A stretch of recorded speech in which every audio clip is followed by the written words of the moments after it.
de 40 años. De las urnas salieron las Cortes Constituyentes y una de las tareas de ese Parlamento era elaborar una Constitución. Después de varios meses de tiras y aflojas y sobre todo de cesiones, se logró un milagro político, una Constitución para todos los españoles que superaba el concepto de las dos Españas. De la Constitución, de su vigencia y de su futuro, hablaremos hoy en el debate.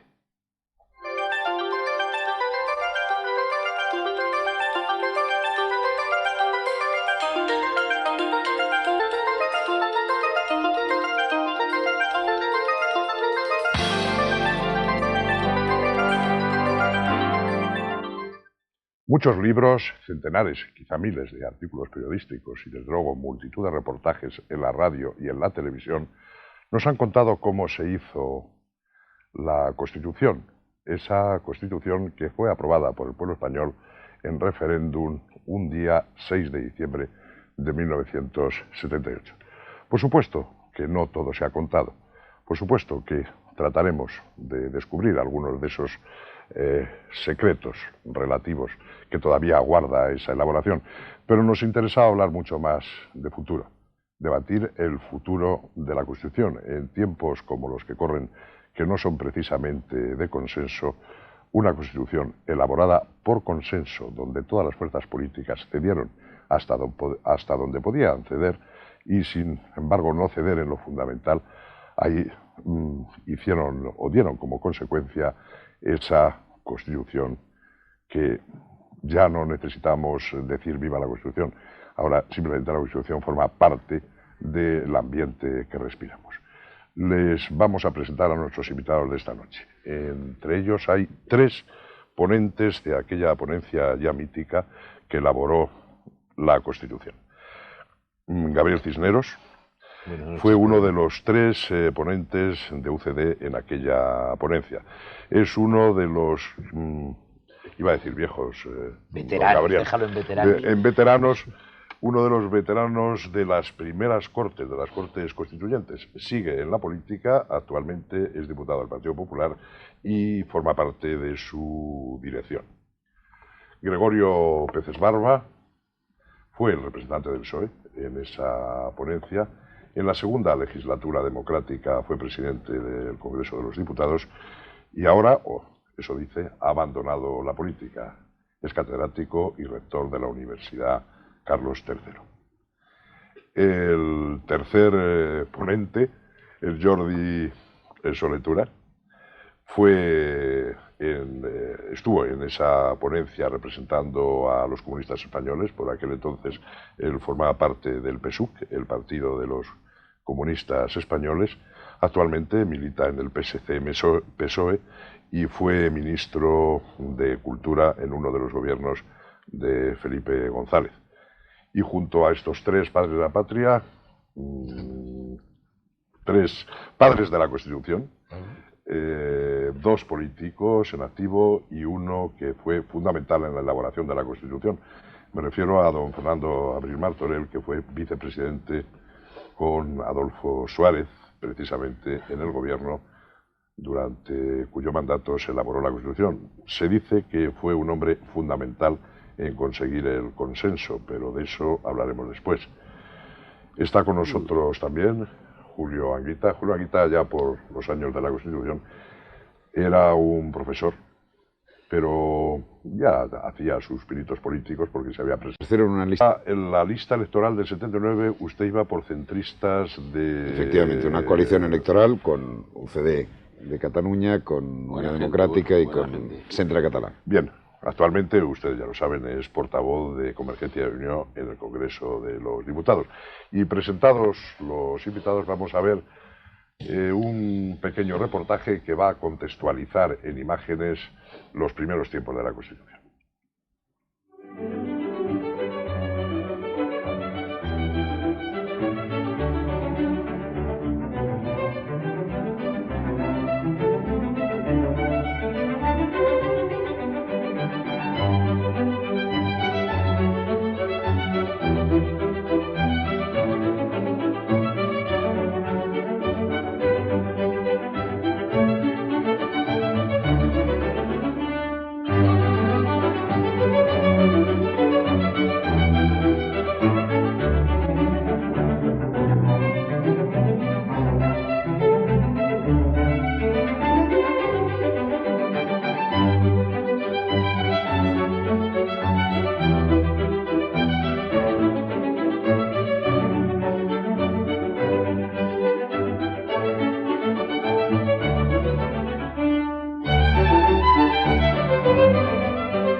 Como les decíamos, han pasado 18 años desde las primeras imágenes y 11 desde las últimas, cuando el pueblo se echó a la calle gritando «Viva la Constitución».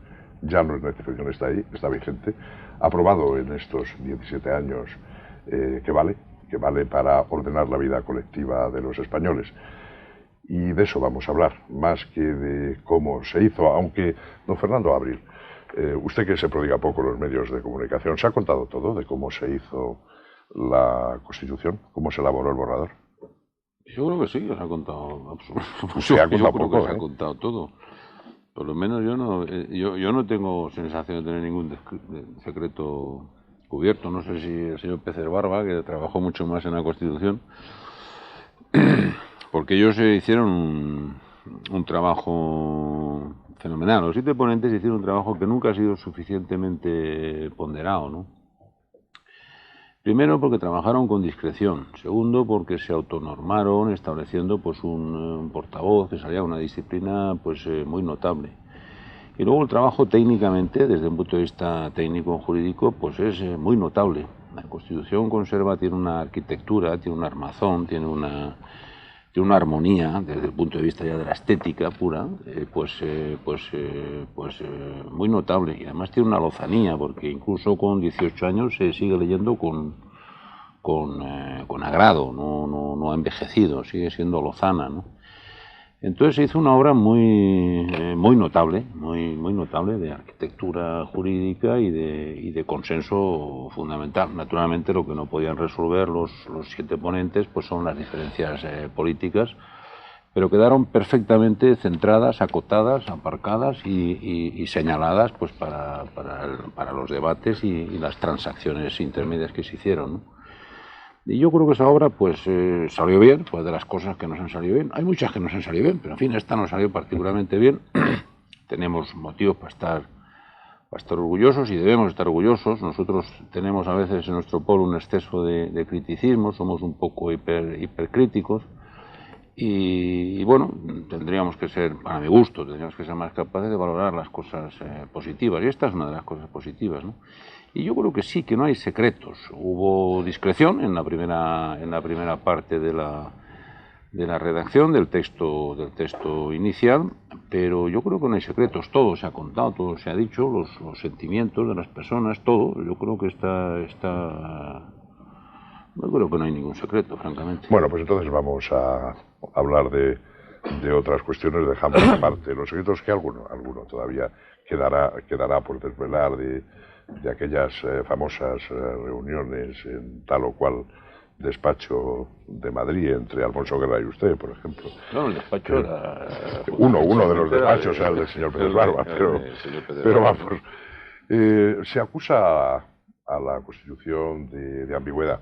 ¿En qué medida, y es una pregunta a cualquiera de los 3 ponentes, esa ambigüedad, por ejemplo, del título 8, es un modo de obviar las dificultades de llegar a un encuentro o de llegar a un acuerdo? Cualquiera de ustedes 3. No sé, si empiezo yo. Usted mismo. Pues cierta ambigüedad existe, pero por un lado es una ambigüedad que procede de lo que acaba de decir. Lo que acaba de decir es decir que había aspectos en los que era muy difícil llegar a un acuerdo total y entonces dejábamos la cuestión relativamente abierta, ¿no? Pero también había otra cosa que, por ejemplo, en el título 8, ¿no? Allí no hay exactamente ambigüedad. Lo que hay es intentar llegar a mayor acuerdo posible, dejando cosas abiertas para que la propia vida se vaya adaptando o que la Constitución se vaya adaptando al devenir, o al revés, las 2 cosas al mismo tiempo. Y creo que eso es lo bueno de una Constitución. Lo peor de una Constitución es que sea excesivamente rígida, cerrada, que lo quiera resolver todo, porque nunca puedes prever lo que puede pasar dentro de 10 años, dentro de 15, dentro de 20 años. Y en cambio creo que teníamos todos el deseo de que durase 15, 20, 50, 100 años. Y por consiguiente tienes que dejar cosas abiertas que se puedan interpretar según la fuerza que esté en el poder, sin necesidad de tener que cambiar cada vez la Constitución cada vez que se cambie de gobierno. Por ejemplo, en la Constitución se dicen cosas como, pues, en relación con la economía, cosas que pueden ser objeto de políticas muy distintas según las fuerzas políticas que estén al mando del gobierno en aquel momento, y sin embargo no es necesario cambiar la Constitución por ello. Y en el título octavo, sobre todo, que es un título quizá el más difícil, y donde más se ve, digamos, la conciencia de lo que ha sido nuestra historia, y un intento de resolver problemas históricos que no se habían conseguido resolver nunca, y que cuando se intentaron resolver en la República, pues fueron destruidos, pues está lleno de reflexiones sobre el pasado. ¿Pero usted cree, perdóneme, que se ha resuelto? ¿El título octavo resuelve el problema de las nacionalidades históricas o de la descentralización o de la autonomía política? ¿O se lo pregunta al señor Cisneros, por ejemplo? Pues abundando en la reflexión de mi compañero Jordi Soler, yo creo que efectivamente en nuestra Constitución hay elementos de ambigüedad deliberados que no están precisamente, yo no los advierto en mayor medida en el título octavo. Creo que el título octavo responde más bien a soluciones de compromiso, que en ocasiones incluso pueden adolecer de que incluso alberguen alguna suerte de compromiso apócrifo, es decir, de algún acuerdo sobre las palabras, muy laboriosamente conseguido, a condición de atribuir a esos mismos términos posibilidades de interpretación distintas. Naturalmente que, por supuesto que sería pretencioso históricamente decir que en el aquí y el ahora de la España de 1995 se ha resuelto el problema de la nueva ordenación territorial del Estado, o el problema del acogimiento de los hechos diferenciales, o de la pluralidad real del torso histórico de España. Y todos sabemos que no es así, que es un elemento, que sigue siendo un elemento polémico de nuestra vida política, y desgraciadamente en algún caso incluso esa polemicidad pues adobada con el ingrediente indeseable del terror. Pero lo que sí es cierto, en lo que convengo absolutamente con Jordi Soler, es que primero, históricamente era el gran problema, era el primero de los problemas, porque muchos otros de los problemas históricos que han envenenado o que han introducido dramatismo a nuestra historia política reciente, por unos u otros factores estaban en mejores vías de solución, por el propio cambio social, mientras que este, en cambio, lo heredábamos en sus términos, y si me apuras, agravados por los excesos del centralismo del régimen anterior, a extremos casi grotescos. Y desde luego, por supuesto, esa es la apuesta histórica más audaz de nuestra Constitución y más llena de riesgos, porque se trataba de poner en pie de nueva planta, de ensayar un experimento prácticamente inédito, porque incluso la experiencia de la Segunda República, a la que ha aludido el profesor, amigo y compañero de su lectura, pues tuvo también un alcance mucho más limitado, no planteó una hipótesis de generalización. Yo me permitiría una levísima rectificación, Pedro, porque es un tema que como castellano, como aragonés recriado en Castilla, pues no puedo aceptar pacíficamente. La distinción entre comunidades históricas y no históricas no está en la Constitución. Podemos admitir otros adjetivos para establecer esa distinción, y realmente un adjetivo que excluiría o que negase la condición de históricas a Aragón, a Navarra y a Castilla, es decir, a los tres reinos que confluyen en la creación de la unidad nacional, reconóceme que es una terminología bizarra, aunque digamos pues se haya generalizado por un uso periodístico, yo creo que un punto impreciso, ¿no? Pero en fin, lo cierto es que yo te admito que sigue siendo un problema que tenemos, quizá, vete tú a saber si no tenemos que acabar, como decía Ortega, conllevándolo siempre, ¿no? Pero que desde luego la Constitución es el ensayo más generoso e históricamente más audaz para hacerle frente. Eso es de muy difícil negar ese reconocimiento.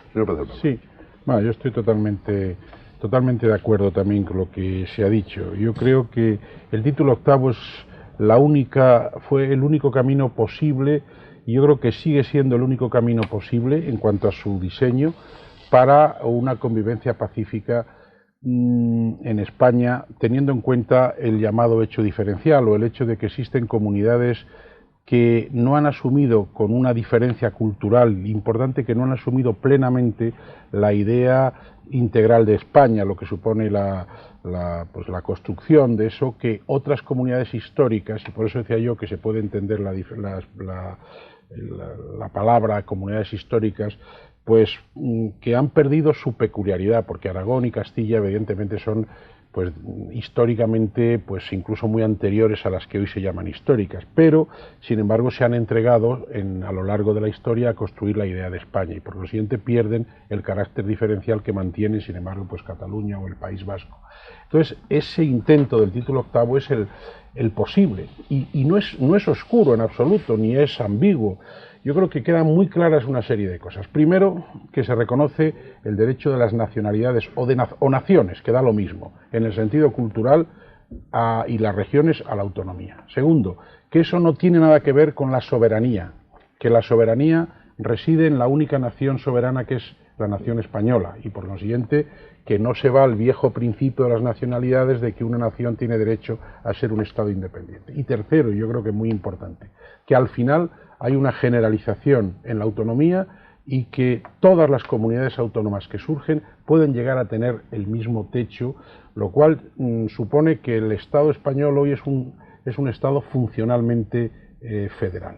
Yo creo que si no se aceptan esos principios, que yo creo que son los que están clarísimamente en el título octavo, aunque luego queda abierto a otras dimensiones, pues probablemente en el futuro renazca de nuevo el tema regional o el tema nacional, como se le ha llamado en otros. A mí me gustaría que no nos detuviéramos solo en el título octavo, pero supongo que el señor Molins querrá decir algo. Después vamos a hacer un pequeño corte para la publicidad y yo quería luego preguntándole otras cosas sobre la Constitución. Señor Molins, sobre el título octavo. Yo creo que el título octavo, también se ha comentado aquí antes, ¿no?, era un intento que yo creo que fue muy acertado, además, el tratarlo al mismo tiempo, porque existió en los años anteriores que prepararon esa Constitución democrática, con movimientos, con gente en la calle, pidiendo, en algunos sitios, en Cataluña, en el País Vasco, en Galicia particularmente, además de pedir lo que se pedía en el resto de territorios españoles de libertad y amnistía, pues se pedía estatuto de autonomía. Yo creo que fue un gran acierto dar salida a través del título octavo de eso y no circunscribirlo solo a esos tres territorios en los cuales se había pedido claramente, sino dar la posibilidad de que, conforme a la voluntad de cada uno de esos territorios, comunidades autónomas, se pudiera llegar a niveles similares, generalizando el proceso, a niveles similares de autonomía. Yo creo que eso fue uno de los grandes aciertos de la Constitución. El título octavo, para mí, no es ambiguo, es dinámico, es decir, permite que, en base a la propia voluntad de cada uno de esos territorios, se desarrollen en formas diversas, como así ha sido en la realidad, cada uno en sus ritmos de consecución de esa autonomía, y ese es el dinamismo que ha permitido precisamente la redacción del título. Señor Quita, yo no sé si quiere usted decir algo sobre este tema o pasamos a otro. Depende cuál sea el otro. Pero sobre el título octavo usted no quiere añadir nada especial. Después en mi intervención, pero un ligero coletazo. Quiero centrarla en otra cuestión. De acuerdo, entonces vamos. Ha sido eficaz el título. Efectivamente. Eso parece que están ustedes todos de acuerdo. Pero bueno, pues vamos a retomar 18 enseguida el debate, pero nos llaman para dejar pasar la publicidad. Es cuestión de muy pocos minutos.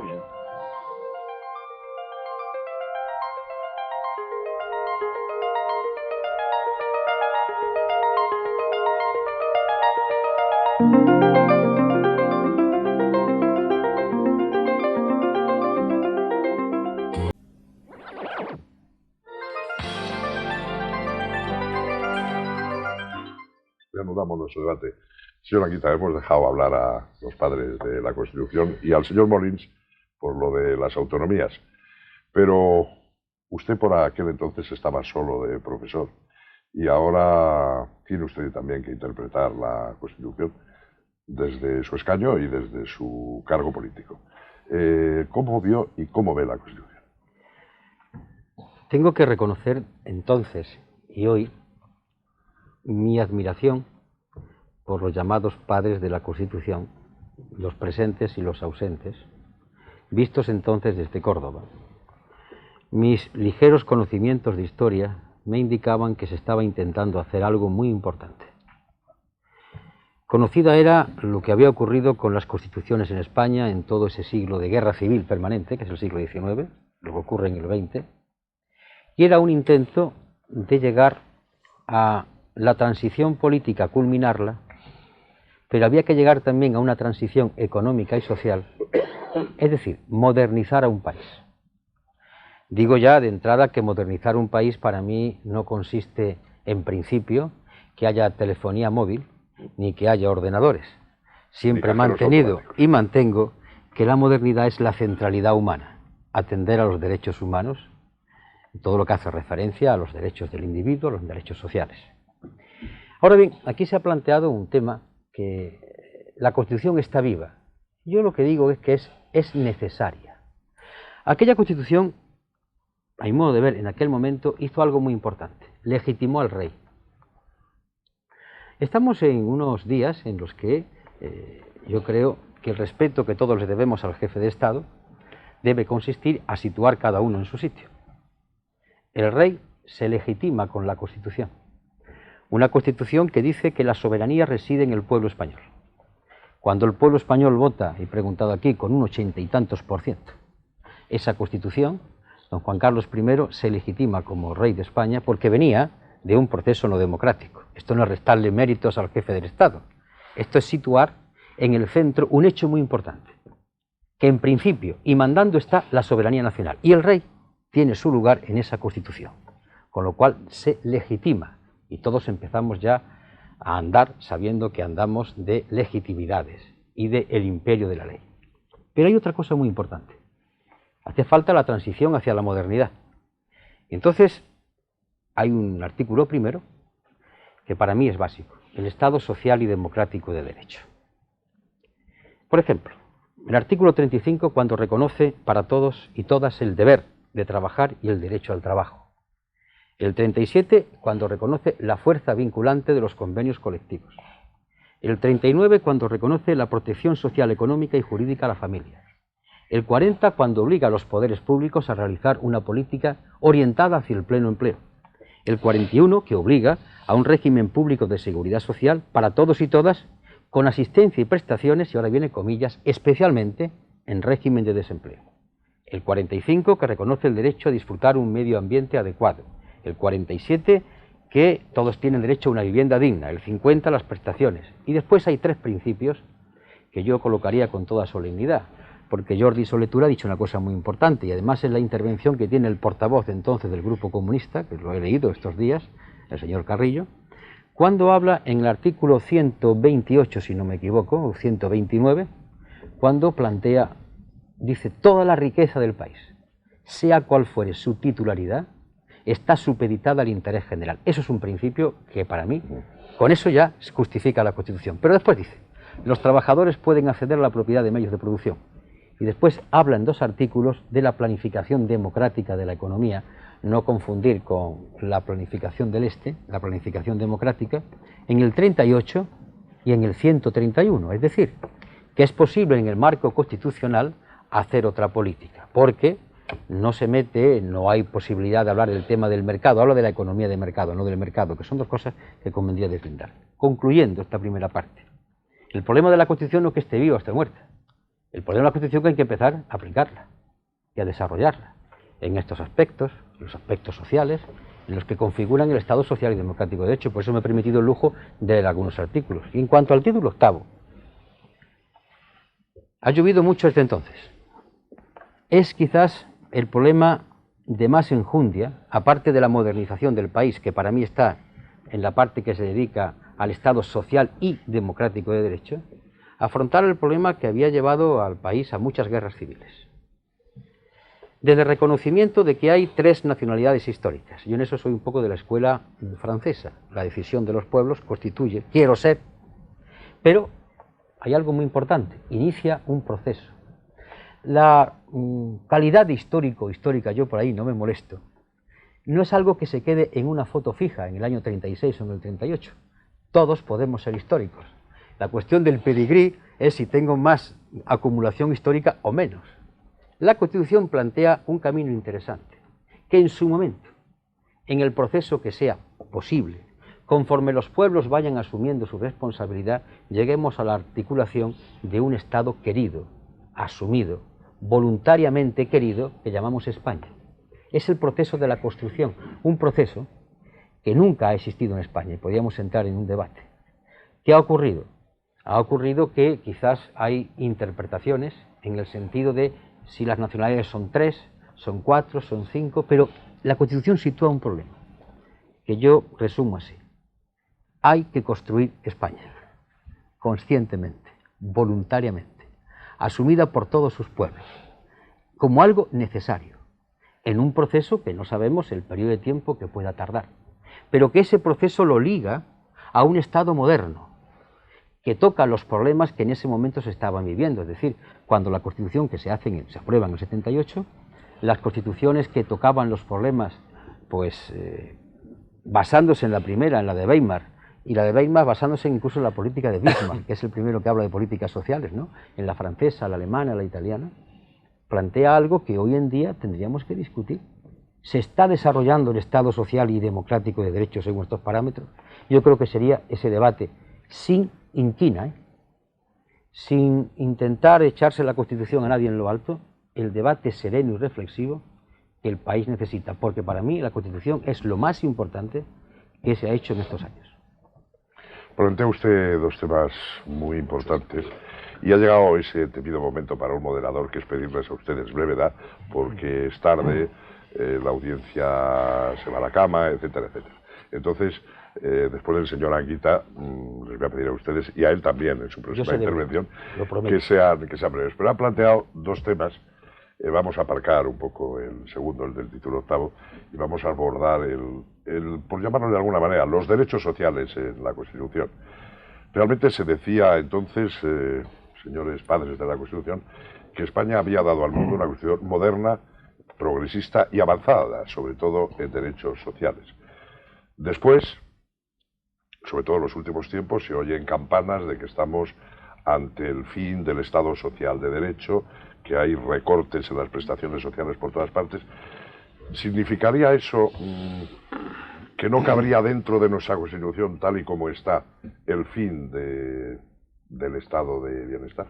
Por ejemplo, señor Peterman. Bueno, yo quería hacer una observación previa, y es que yo creo que ese tema que ha planteado Julio Anguita es muy importante, pero hay otro tema que es igualmente importante, que es el restablecimiento de las reglas de juego, que lo damos un poco como por sentado y por hecho, y yo creo que no, que es fundamental, porque nunca había existido en España una Constitución aceptada por todo el mundo, con derechos y libertades, y en las últimas encuestas se dice que lo que más valoran los españoles es la recuperación de la libertad y los derechos humanos.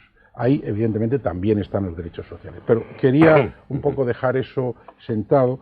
Y luego, yo lo que creo es que efectivamente la Constitución abre unas perspectivas para una política que podríamos llamar de izquierdas, o más de izquierdas de la que se ha hecho hasta ahora, y también permite una política pues conservadora, lo cual supone una política donde el Estado de Derecho pues se interprete de una manera distinta, como la ha interpretado el señor Anguita, o como lo podía interpretar un socialista de izquierdas. Me parece que eso es lo importante, pero la Constitución no es la solución, plantea principios, son normas abiertas que tienen que realizar y desarrollar los gobiernos, y entonces son los ciudadanos en las elecciones generales los que tienen que ir dando las mayorías respectivas, y ya se sabe muy bien lo que va a pasar si hay un gobierno de derechas, de centro y de izquierda, que acentuará más una posición u otra de las que están de las posibilidades de la Constitución. Pero lo que sí es cierto es que algunas de las posibilidades que podríamos llamar de desarrollo más profundo del Estado de Derecho social y democrático están inéditas todavía. Señor Cisneros o señor Soletura, o cualquiera de ustedes, si me permites, porque lógicamente por la lejanía ideológica es perfectamente razonable, y además aquí está ya se entraña un poco pues la virtualidad de nuestra Constitución, que efectivamente puede admitir desenvolvimientos legislativos, y los ha admitido de hecho en materia, por ejemplo, de educativa. Clarísimamente hubo unas políticas educativas legislativas de la Unión del Centro Democrático, y ha habido unas claramente revisionistas respecto a aquellos proyectos por parte del Partido Socialista Obrero Español. Yo comprendo perfectamente, desde la instalación ideológica de don Julio Anguita, que en esa trilogía del Estado social, democrático y de derecho, él marque el acento en el adjetivo social.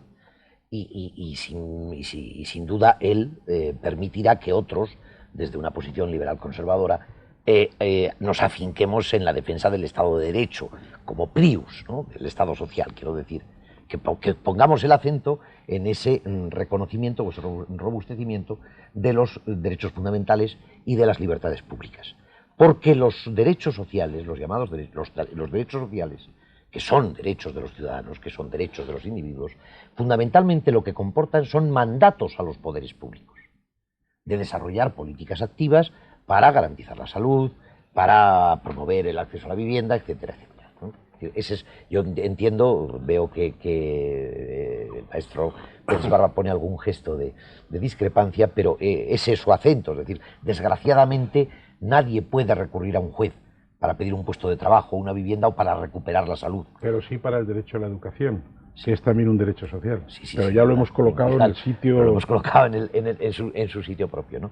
Es decir, esa es la puntualización, no es la puntualización, sino es una visión complementaria con respecto, y que naturalmente no implica ninguna suerte de no voluntad, de falta de voluntad de progresar en esa dimensión democrática y social del Estado que define el artículo primero. Hay otra puntualización que es obligada. Desde una convicción monárquica yo no puedo aceptar la afirmación de Anguita de que la Constitución cumpliera esa función legitimadora de la figura del rey. Sino la pudo cumplir, en fin, entraríamos en un debate manifiestamente anacrónico probablemente sobre formas del Estado. Actual, señor Cisneros, muy Sí. actual, para que la gente sepa qué tenerse. No, yo no creo que sea muy actual. ¿Cuál le contestaré? La legitimidad racional sí la Pero hay añade la Constitución. hay una legitimidad histórica que no es pero racional y que había está sido rota absolutamente también, que había sido rota. A la que no cabe volver la espalda. Era una precisión obligada. Señor No, en todo Solestura, por caso, supuesto que el yo tema quiero está abierto. reencuentro, ¿no? Yo quiero... Sí, están mejoras. Perdón, señor Labril, ¿le iba a decir usted algo? Yo ya lo he dicho, yo es que soy breve, hago una síntesis. Pero perdón usted, Siempre yo se no- enredaban ellos en las discusiones, como ahora. O sea, que no. O sea, que usted viene de lejos la Sí, capacidad de no. síntesis. Señor Solestura. Bueno, yo a Fernando Abril le temía muchísimo. Bueno, al Porque- fin van a decir algún secreto de aquella reunión. No, porque es que en las sesiones que llamábamos de consenso nocturno, cuando ya llevábamos muchas horas y empezábamos a tener sueño, entonces llegaban Abril Martorell y Alfonso Guerra. Y entonces se volvía a empezar otra vez todo, lo que nos provocaba una legítima irritación. Pero en fin, se discutía. Eran dos personajes que influyeron mucho en aquella discusión final. No, yo me quería referir al problema de los derechos, porque eso ya lo tuvimos en cuenta, todo esto. Es decir, los derechos están expuestos de tal manera que unos son directamente exigibles, otros son principios generales que han de guiar la acción de los gobiernos, y al mismo tiempo algunos de estos están enunciados de tal manera que permiten efectivamente pues, que gobiernos distintos los apliquen sin romper la Constitución, que eso se trataba, sin romper la Constitución. Pero hay algunos que son directamente exigibles y otros no lo pueden ser. Es imposible, por ejemplo, que un juez pueda dar a una persona una vivienda o un lugar de trabajo. Y por consiguiente, eso es una orientación de la política, pero efectivamente en el tema de la educación, por eso está situado en otro lugar en la propia Constitución, porque ahí sí que es exigible, ¿no? Pero yo quisiera referirme también al tema de la jefatura del Estado, puesto que Julio Anguita lo ha introducido. Yo creo que uno de los grandes temas de la Constitución era, de la Constitución y de todo el proceso de transición, era resolver un contencioso histórico que nos había llevado a unas situaciones imposibles. Hasta entonces no habíamos tenido nunca un periodo de democracia estable. Habíamos tenido, en lo que llamábamos de siglo XX, pues 50 años de dictadura, sumando la de Primo de Rivera a la de Franco, y una monarquía, los primeros 20 o 30 años del siglo, pues muy cerrada, muy autoritaria, muy clerical, muy militarista.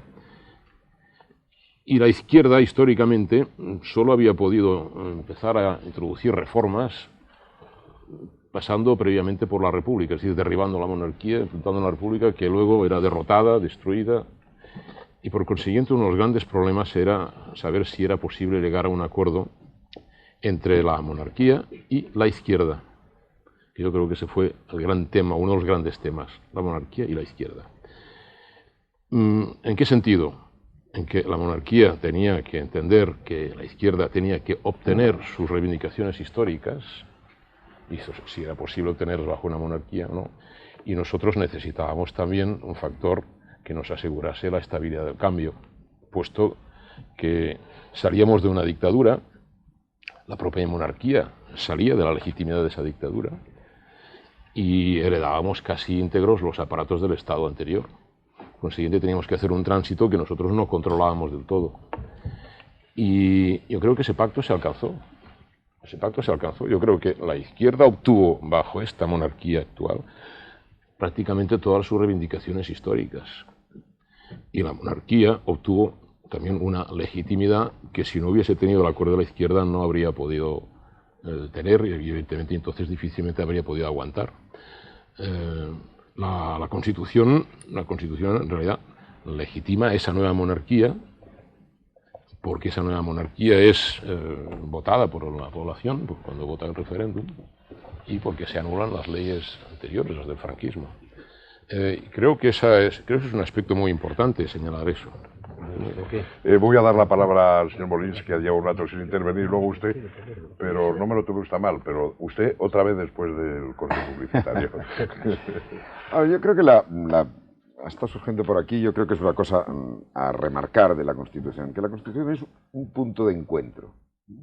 Es un punto de encuentro de muchas cosas, un punto de encuentro entre los que proponían pues la reforma y los que proclamaban la ruptura, se encuentran en la Constitución. Un punto de encuentro incluso en lo que comentábamos ahora de las legitimidades históricas y la legitimidad constitucional de la propia monarquía. Un punto de encuentro de muchas cosas, y ese es para mí el gran valor que tiene, el inicio de un camino democrático a través de la Constitución. Yo creo que los derechos sociales contemplados en la Constitución son saben mucho más de esto, no solo los constituyentes, sino constitucionalistas que han hablado antes que yo y que están aquí en la mesa. Pero yo creo que es remarcable el contenido de los derechos sociales que tiene la Constitución y, sobre todo, la puntualización en los derechos individuales que hace la Constitución de tal manera que se puede acudir a ella como garantía de esos derechos. Y eso hay muy pocas constituciones que lo den. Yo creo que la gracia de esa Constitución fue precisamente esa, que la gente entendió, defendido sus derechos y que acudiendo simplemente a los tribunales o al Tribunal Constitucional, por supuesto, podía tener garantizados esos derechos, el ejercicio real de esos derechos. Y sobre todo, que a lo largo de estos 18 años, y para mí esa es la prueba del 9 definitiva, la Constitución ha sido una garantía, casi en ningún momento un problema. Es decir, son cientos, miles de personas que han encontrado en la Constitución una garantía para sus derechos y prácticamente ninguno, ni siquiera los políticos que hemos encontrado en la Constitución, un problema. Prácticamente ninguno nos ha dado. Y en cambio ha sido un enorme fuente de garantía de derechos constitucionales y personales. Señor Pérez Barba, ¿puede usted esperar un momento a corte publicitario y enseguida volvemos? Lo que usted mande.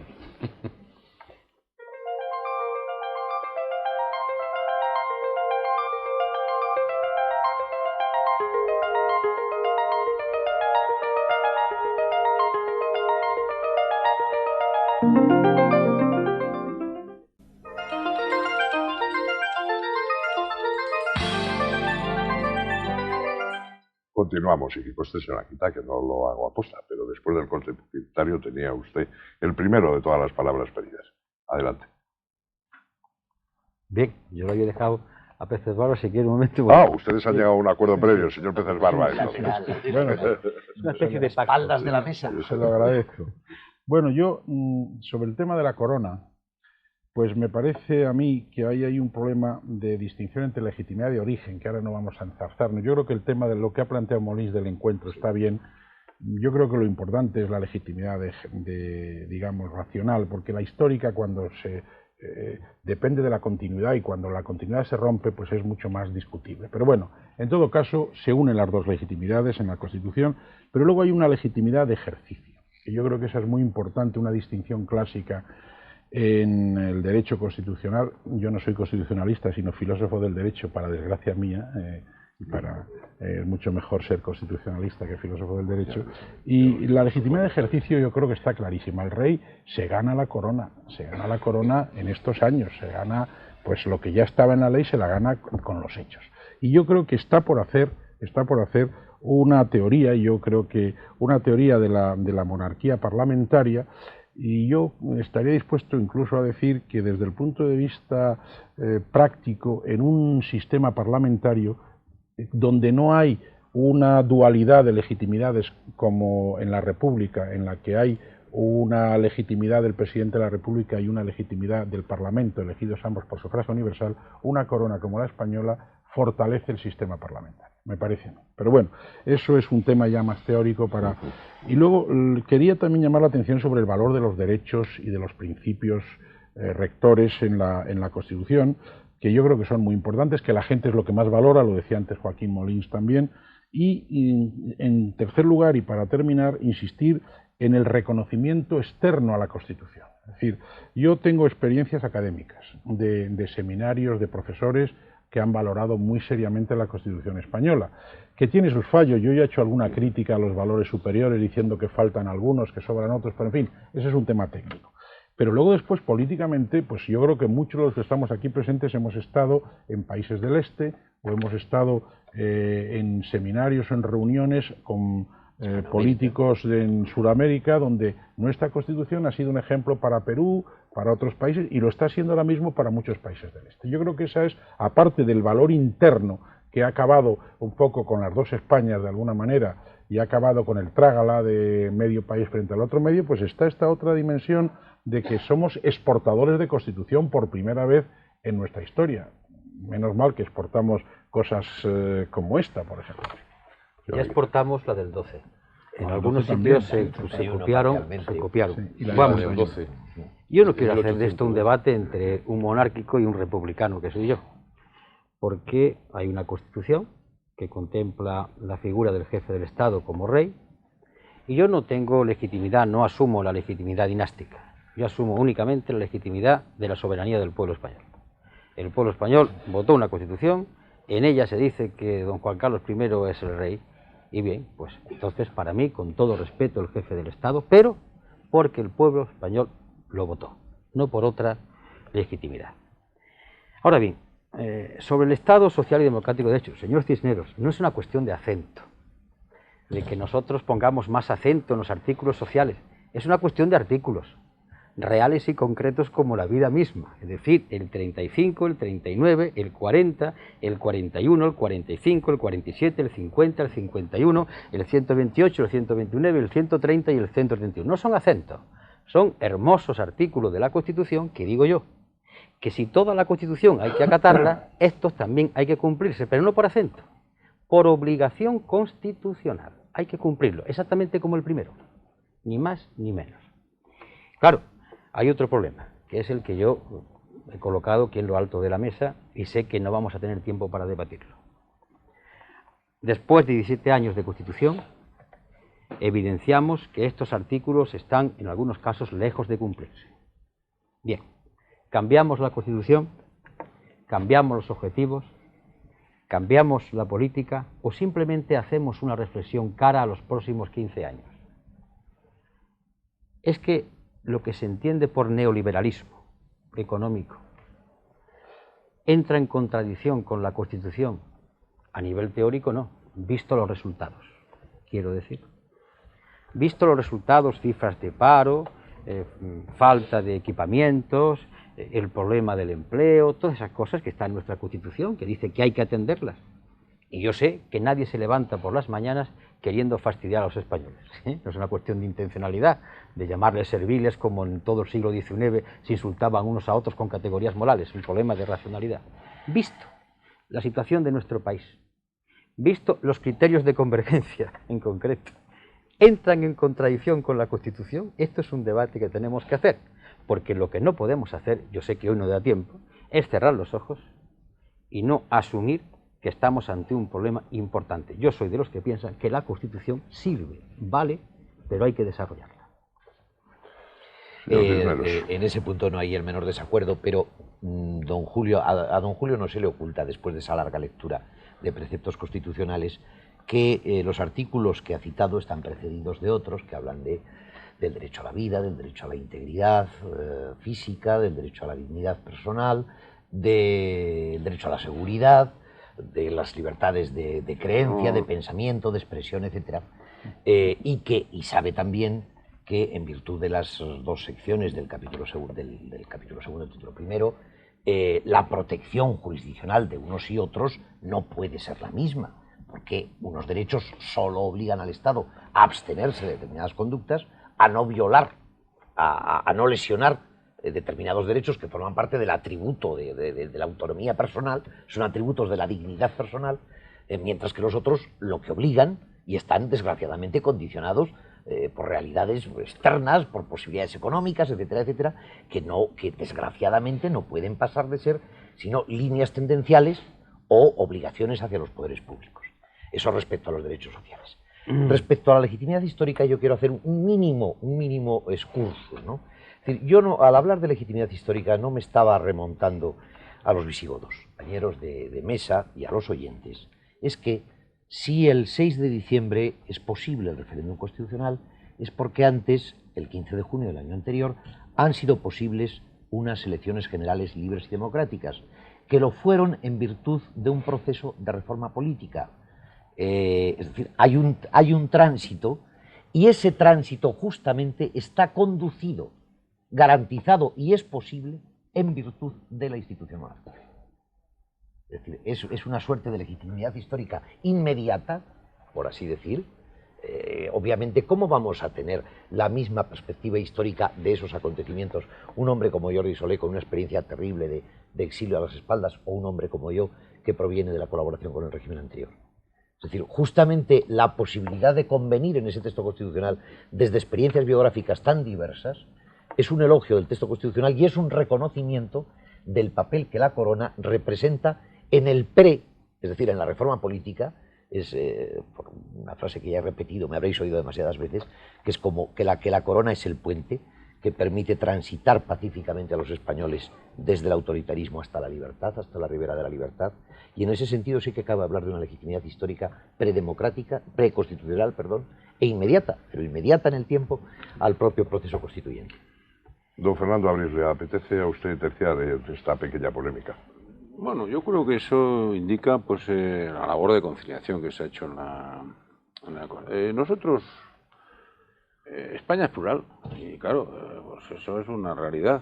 Y una buena realidad, además. O sea que, y los estados de opinión pues se van uniendo a las distintas cuestiones y van creando pues el consenso constitucional. Teníamos que resolver algunas cuestiones fundamentales, y una de ellas era la forma de Estado. Para Gaby, y lo mismo para mí, pues nuestra consideración de la legitimidad de don Juan Carlos pues es muy anterior, y para nosotros pues ha sido una fuente para nosotros personalmente, pues una fuente de seguridad, una fuente de empuje, una fuente de ánimo, un regalo de la providencia, como de alguna manera lo definió alguien y tal. Y nosotros celebramos que en este reencuentro con la institución y con la forma de Estado se hayan ido uniendo o tal. Luego se une la no menos importante, que decía el profesor Peces Barba, de la legitimidad de ejercicio, que es fundamental. Y realmente pues ha dado pruebas de ello en su papel de moderación y de tal, y por tanto pues yo creo que estamos en presencia pues de un feliz encuentro de todos con la forma de Estado que tenemos, y en este caso pues en una encarnadura de una persona pues en fin, que es un regalo de la providencia. Y ya con eso no quiero decir nada, yo creo que está bien que cada uno se una y tal. Sí que coincido con Gaby también que nuestra Constitución pues en fin, se hizo a través de un proceso de elecciones libres que se desencadena con motivo de la Ley de Reforma Política, y como no podía ser menos, en el preámbulo de la Ley de Reforma Política empieza diciendo que como la soberanía corresponde al pueblo, pues hay que empezar preguntándole. Eso es lo que dice el preámbulo de la propia ley, lo ya articula en 3 o 4 artículos, o 5 o 6, muy corta que era esa ley, porque era simplemente una ley instrumental, ¿no? Y luego, en cuanto a los derechos sociales, efectivamente, no son directamente, y esto desde un punto de vista jurídico pues es así, pero yo creo que no está de más releer la Constitución. y encarnarla un poco más. Es decir, aquí se habla mucho de solidaridad, pero claro, la solidaridad hay que llevarla al corazón de las personas, al ánimo de las personas, en fin, porque a veces, pues, yo creo que se puede hacer algo más en las cosas, es decir, y entre las cosas que hay que releer de la Constitución, pues el título preliminar, pues para mí me tiene un especial predicamento y un especial, ahí hace pues un cántico pues, de los cuerpos intermedios, de los partidos políticos, de los sindicatos, en fin, de toda una serie de instituciones y de cuerpos sociales que permiten que funcione la democracia, que exista la democracia, que se articule y tal. Yo creo que de alguna manera, pues no sé por culpa muy bien de quién, pero tampoco se respetan demasiado, no los respetamos demasiado, o estamos entrenados en este Por ejemplo, la democracia interna de los partidos, ¿no? Bueno, esa es culpa de los partidos, pero también para otro debate. Pero no son los culpables de todos los males. No, yo no he dicho que sean los culpables. No, pero, he dicho la democracia interna a veces se genera este ambiente o se genera un ambiente de desatención a otros cuerpos, a otras fuerzas sociales o a otros elementos sociales. O sea que aunque no sea directamente exigible desde la Constitución, desde luego, no está mal que se relea, no está mal que se mire, no está mal que se examine, y luego ya pues se hace lo que se puede.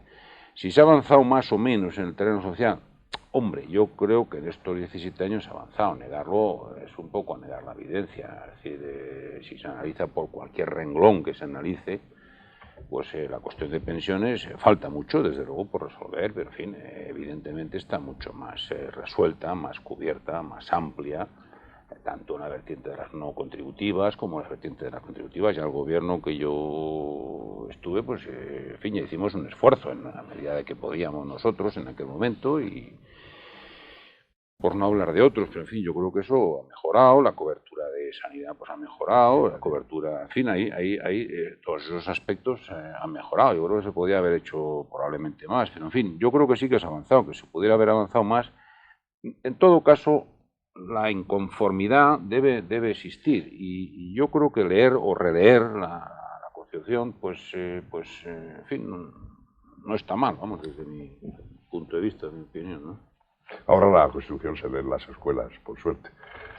Sí, pero hay que leerla con el corazón. En la madurez permanente de en la madurez del señor sobre El todo. sentimiento de lealtad a la Constitución es un sentimiento que tiene que aflorar en este país todavía mucho. ¿Usted cree que no existe ese sentimiento? No, como tal existe, pero difuso, es decir, ese sentimiento ya muy profundo que hay en otros países, pues como Estados Unidos, por ejemplo, o en Francia, a pesar del cambio de constituciones, la lealtad a las reglas de juego, yo creo que todavía en todos los niveles estamos muy necesitados de aprendizaje y de una pedagogía de la libertad. Señor Soletura. Yo quería abordar otro tema, puesto que, si no me equivoco, el debate lleva un subtítulo, un título de... Si la superación de las dos Españas. Terminó con las dos Españas, ¿no? Yo creo que efectivamente ese era su gran problema y creo que ese problema está resuelto.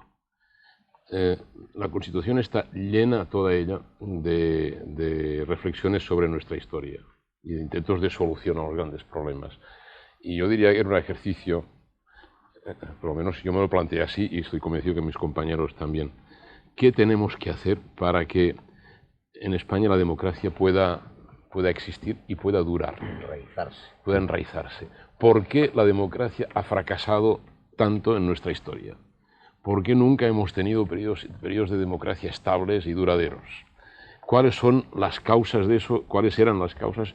Y si hasta qué punto sobrevivían estas causas, seguían vigentes o no, y cómo las íbamos a enfocar y cómo las íbamos a resolver.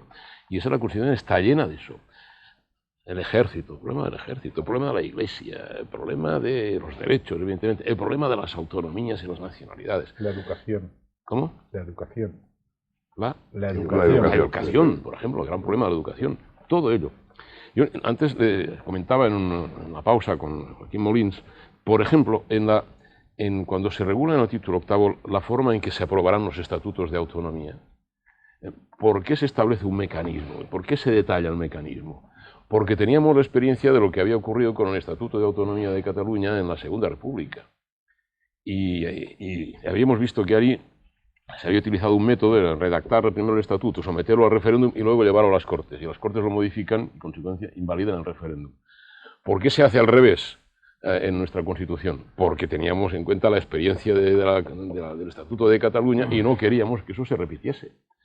Pues eso, la Constitución está llena de reflexiones sobre nuestro pasado y por consecuencia, sobre cómo construir nuestro futuro evitando los problemas de antes. Por eso yo estoy convencido, la respuesta que yo daría al tema es sí, efectivamente, yo creo que eso se ha logrado y eso es un éxito enorme. Un éxito enorme. Señora Quita. Mucha brevedad. No tengo nada contra el señor Cisneros, pero vamos a ver. El señor Cisneros hace una distinción curiosa. Cuando habla de los derechos fundamentales que no son sociales, habla de la juricidad. Pero cuando habla de los derechos sociales dice que existen condicionantes. Bien, artículo 9. Corresponde a los poderes públicos promover las condiciones para que la libertad y la igualdad. Luego, los poderes públicos no entienden de condicionantes. Están obligados a resolver esos condicionantes. Esto, señor Cisneros, es un mandato de obligado cumplimiento. Y una segunda cuestión. El tema que aquí se ha sugerido de las dos Españas. Yo le he dado muchas vueltas a ese problema desde mi modesta capacidad de reflexión y me temo que el tema de las dos Españas, a veces siguiendo a Machado, acabe por parecer una visión esquizoide de dos Españas metafísicas. Yo creo que el problema, voy a simplificar hasta si ustedes quieren la simpleza, pero entenderán que el tiempo que tenemos, yo creo que en toda la historia de España, desde los Reyes Católicos para acá, las dos Españas son las siguientes: la España de las leyes y la España de los incumplimientos. La mejor ley de Indias, seguramente los textos esos no hay nadie que los haya superado, no se cumplieron. Seguimos todo el reinado de Felipe II, Felipe III, hay tratadistas desde Vives a otros, puedo citar, aquí tengo 15 o 20, que hablan de problemas económicos de la época, todo el mundo los alaba, no se cumple. En el siglo XVIII tenemos un Carlos III y enfrente le sale el motín de Esquilache, esa puñetera vena castiza, tan peligrosa en la historia de España. Y al llegar a la República nos encontramos otra vez con lo mismo. ¿Cuál es el problema? Que en la historia de España ha habido siempre monumentos legales y sonoros y tremendos incumplimientos. Y por eso yo he planteado, no vaya a ser que esta Constitución, hija de la concordia, por no cumplirse los aspectos del Estado social y democrático de derecho, vaya a donde fueron las demás. Y entonces el encuentro entre las dos Españas, yo creo que se solucionaba haciendo de verdad los textos. Es adecuar el pensamiento a la acción mediante un debate largo, profundo, de aquí a 10 o 15 años con los interlocutores que sean. Porque es el problema de las dos Españas. No una España que va persiguiendo a la otra, es la España del incumplimiento y la España de los grandes monumentos que nadie cumple. Vamos a ver, don Julio, vamos a ver. Yo creo que desgraciadamente... por derecho de réplica, y luego yo quería hacer una pregunta general y tenemos que cerrar. A ver, resulta que el señor Anguita y yo representamos aquí a la oposición y nos dedicamos a impugnarnos y permitir que el poder salga de rosita. Ya era hora, caramba, Ya era hora, sí. El señor González, cuando he criticado el neoliberalismo y también con ustedes, lo que pasa es que ya lo he dicho tantas veces. Si me permites, ya lo he entendido, ya lo he entendido. Si me permites, Julio, el señor González le espetó a don Adolfo Suárez al filo del año 81, no se puede presidir un gobierno con 2 millones de parados. Y él se resiste a dejar una presidencia del gobierno con 3,5 millones. El hecho es gravísimo, pero sin embargo, ¿seríamos capaces de enjuiciar ese dato subespecie de incumplimiento constitucional? Yo ciertamente tendría muchos reparos a la hora de enjuiciar esa realidad, lacerante o fracaso de una política económica o como quiera un fracaso. Ciertamente el último de los argumentos que se me ocurriría invocar es que el señor González, que tan manifiestamente injusto era en aquel juicio con respecto al señor Suárez, estaba incurriendo en ese punto en un incumplimiento voluntario, explícito, deliberado de la Constitución. No, derecho a réplica nada más. Y luego yo doy la palabra al señor Pérez Barba. Pero vayan ustedes terminando. Que vamos yo lo que quería decir ya para terminar, yo no coincido con esta visión, quizá porque ha sido muy esquemática.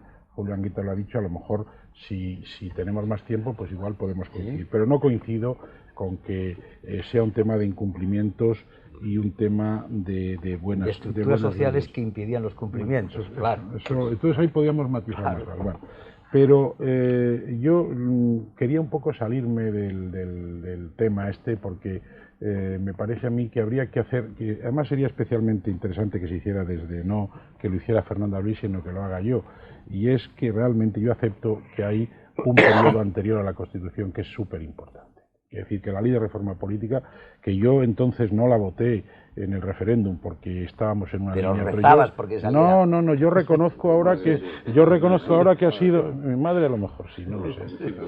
Pero lo que sí tengo que decir es que ahora lo reconozco. Yo creo que hay que reconocerle a Adolfo Suárez y a todo lo que le ha representado, pues un papel muy importante, y por supuesto al rey en esa tarea que decía, es un papel muy importante para poder llegar a eso. Pero yo quería decir otro tema, que a lo mejor, señor Altari, dejémoslo para otro día, pero yo creo que el tema del Poder Judicial es un tema del que hay que hablar. Voy a decir al señor... Poder Judicial en la al profesor Constitución. Pérez Barba que debería seguir este programa que trató ese tema. No, pero no trató el tema de fondo, que es el de la elección, y me temo que estos señores, si ganasen las elecciones, me refiero al Partido Popular, podrían estropear el asunto. No nos atendríamos a la doctrina del Tribunal Constitucional.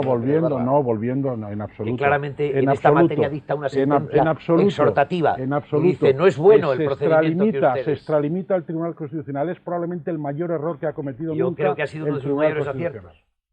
Bien, trátenlo desde esa perspectiva, que es muy importante. Pues tomo nota y seguramente lo trataremos, pero ahora no tenemos más remedio que cerrar.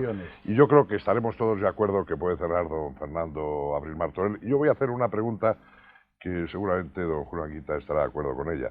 Hemos hablado de los logros de la Constitución. Lo importante es saber los próximos 17 años de la Constitución y si realmente toda esa problemática que está surgiendo cabe en esa Constitución. En cualquier caso, vamos a terminar con un viva la Constitución, por lo menos todos los que estamos aquí estamos de acuerdo en eso, y don Fernando Abril, le brindo a usted. Si se encarna. Si se encarna. Si está en el aire, no interesa. Si se encarna.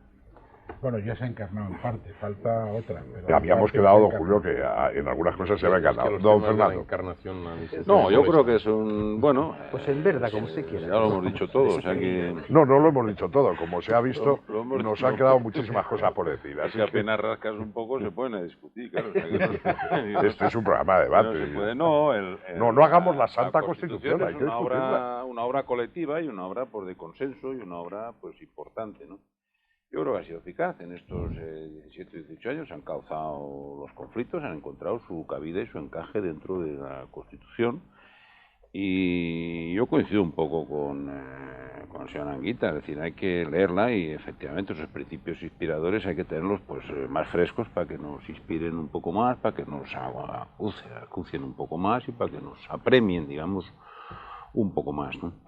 Tenemos en nuestro país, yo creo que en España tenemos que tener un sentido de valoración positiva de las cosas buenas que tenemos, y este es un elemento bueno, es un elemento de identidad. En un país que tenemos pocos elementos de identidad, pocos elementos que nos definen nuestro ser y pocos elementos de aprecio, tenemos que empezar a cobrar más aprecio respecto a las cosas sobre las que no discutimos. Ese fue un gran acierto de la Constitución. Ese es un valor permanente. Nosotros vamos a tener que hacer, nuestro país es un país importante dentro de la Unión Europea durante los próximos años, pues unos esfuerzos de adaptación enormes, porque vamos a estar luchando y discutiendo en unas circunstancias pues muy complejas, muy atractivas por una parte, que ofrecen una serie de futuro, pero por otra parte muy difíciles, y todo lo que sean elementos de unidad para definir, concretar o acotar lo que son problemas de Estado y abordarlos conjuntamente, pues es poco. Es decir, todo lo que sea reforzar nuestra unidad para abordar los problemas de Estado, pues yo creo que es fundamental. Y esta pieza, la pieza de la Constitución, que yo creo que los ponentes y otros muchos que tuvimos ocasión de participar, pues estamos orgullosos de haber colaborado en ella y de haber ofrecido un fruto positivo, pues es una de las piezas fundamentales que nos puede servir de inspiración. Porque, sinceramente, la magnitud de los problemas que tenemos por delante y la magnitud de las reformas que tenemos por delante, si no existe un sentido de consenso mayor, un sentido de acuerdo mayor, se producirán en todo caso esas reformas, pero con mucho más daño. Y las reformas, cuando se producen con más daño, el daño siempre suele ir hacia la misma parte. Por lo tanto, es fundamental que aquellos que quieren proteger las partes más débiles de una sociedad estén, como estoy seguro que están, dispuestos a eso. Yo ya tengo experiencia, porque son años, y creo que la magnitud de las reformas que tenemos que abordar son fundamentales y requieren consenso. Y esta es una pieza. Pues, don Fernando, muchas gracias. Tenía yo razón al decirle que usted iba a poner el broche de oro a nuestra reflexión, debate. Muchas gracias, señores. Como siempre, nuestro debate se queda corto en el tiempo, pero insistiremos en algunos de los temas. Y, por supuesto, repetiremos invitados. Buenas noches. Muchas gracias.